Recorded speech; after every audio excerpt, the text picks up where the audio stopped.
আল্লাহর নামে বিসমিল্লাহি রব্বি হাযাল গোলাম বলে ছুড়বেন।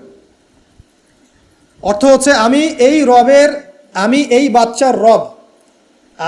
বাচ্চার রব আল্লাহর নামে তীর ছুড়লাম, এটা বলে তীরটা নিক্ষেপ করবেন, তাহলে আমি মরবো, তার আগে মরবো। কথা কি বুঝতে পারছি? এবার তাই করা হলো, সমস্ত এলাকার মানুষকে এখানে জড়ো করা হলো। কথাটা ভালো করে বোঝেন, সমস্ত এলাকার মানুষ মানে কি? ওই এলাকার সব মানুষ, মানে মুমিন কাফের যে আছে সবগুলাকে একত্রিত করা হলো। করার পরে বাচ্চাটাকে এভাবে একটা জায়গায় বেঁধে দেওয়া হয়েছে, খেজুর গাছে। তাফসীরে এসেছে খেজুর গাছে। এবার সে এখান থেকে তীর বের করে বাদশা বলছে বিসমিল্লাহি রব্বি হাযাল গোলাম, নিক্ষেপ করলো। তীরটা ঠিক, আল্লাহ পাকের দৃষ্টি দেখেন এত সূক্ষ্ম, ওইটাই বর্ণনা করেছেন। তীরটা ঠিক বাচ্চার এই জায়গায় লেগেছে, এই যে মাথার এইখান থেকে লেগে এদিকে বের হয়ে গেছে। হ্যাঁ, কে বুঝি নাই? ছেলেটা বাচ্চা ওই বাচ্চা ছেলেটার